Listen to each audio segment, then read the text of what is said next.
Chairman, thank you, Mr. Werfel, for taking the time to be here.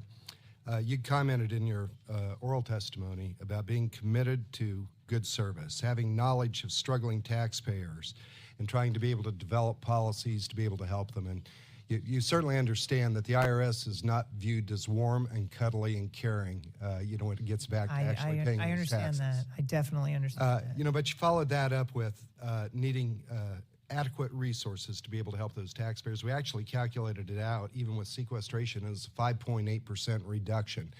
Can you assure this committee, can you assure this Congress, and most importantly, can you assure the American people that you aren't going to have any more Star Wars parodies, that you aren't going to have any more line dances? And you'd noted that you'd gone through, in part of your previous life, in terms of looking out for waste, fraud, and abuse in government. What's being done to make sure that we really are spending those taxpayer dollars correctly? Well, I'm glad you asked that question. I have a couple of responses. First, when I arrived at the IRS, what I found is that while there are incidences out there around things like videos and the expensive conference in Anaheim, and videos are okay, but we want to make sure that the videos are for the appropriate purpose and at the appropriate level of funding for those videos, because we use videos to train our employees. It helps us cut down on travel. There can be a lot of value to videos. But we have to eliminate our extraneous expenditures. And what I found is a lot of procedures are put in place before I arrived. The IG report that came out on the Anaheim conference, the videos that are garnering some attention were made, in some cases 2010, in some cases 2011. I'm not excusing them. I'm just saying, what has the IRS done since then, and where are we today? In July of 2013, what does our footprint look like? And we don't do conferences like we did in Anaheim anymore. That's a vestige of the past. We have new controls in place around video cost and content.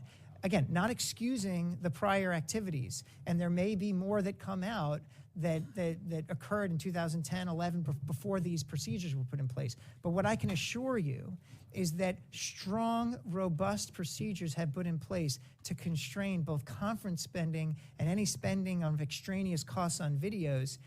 I can't say we're at zero risk, but we're at a significantly lower risk than we were previously. And that's part of the trust building with the American people, is demonstrating how we're cutting our costs in those areas. There's very impressive results. But the bottom line, I guess, and I know you can understand this, is what the American people's frustration, my frustration is, when we look at the IRS, just saying, hey, we're going to correct the problem, we're sorry it won't happen again, and they move on down the road. Do you apply those same standards to American taxpayers?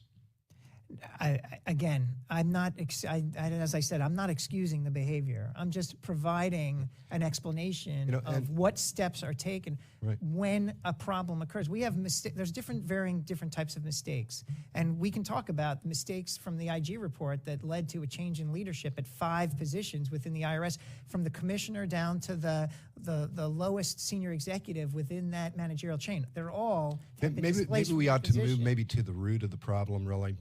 Because when we look at it, you noted with Mr. Collins, you do your own taxes. Do you do TurboTax, or do you do a I use long form? I don't want to give any favor to anybody. I use a provider. You use I use a software. You use a provider for that. Do you know how many small businesses fill out their own tax returns and send them? Is there any kind of data on that? I think small businesses are roughly about 80% professional preparers. So I think it's 80%. How many pages are there in the tax code? Oh gosh, 70,000 plus, like 70,000 plus. Very high number. If I call up the IRS today wanting to be able to pay my taxes, to be able to do it lawfully, will whoever answers that phone guarantee me that their answer is correct? That's not the way the process. That's not the way the process works. Yeah. When we sign the tax return, so the IRS can't figure it out. The IRS can't guarantee us that they understand the policies that are in place, and yet we're trying to tell the American people you must obey the law.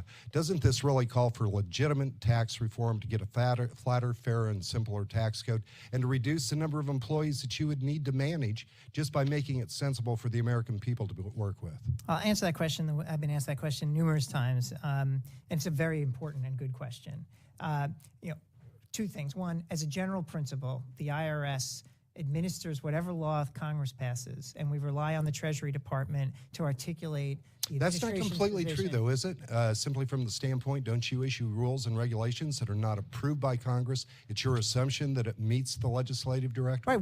But you don't come back and ask us if it meets the legislative directive. Well, we get feedback if there's a concern about it, but the reality is we're administering.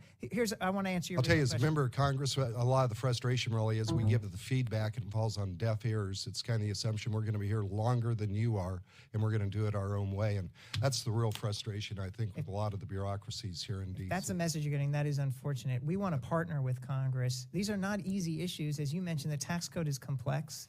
Our responsibility at the IRS is to do what we can to carry out those complexities in the most efficient and effective mechanism. Very often we're successful.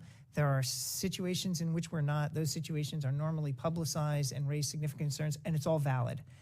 I think we have the same objective. Our collective objective is to provide a fair and efficient and effective tax system for the American people. From IRS's standpoint, we do deal with a lot of complexities. We want to partner with both the public and Congress and others in terms of how we can continuously improve. We have problems. I understand that. We are, whether it's the conferences or the IG report, what I'm here to say is not to excuse them. I'm here to provide transparency on the nature of the problem, what we're doing to try to fix it, how we're holding people accountable, and we can certainly talk about that, but how we're fixing it, and what are our future barriers right now? What barriers do we face right now to that goal of more effective tax administration? I just want to have a dialogue about that. And we're working on solutions at the IRS right now, and we want to work with you on those solutions. Thank you, Mr. Chairman. Far past time.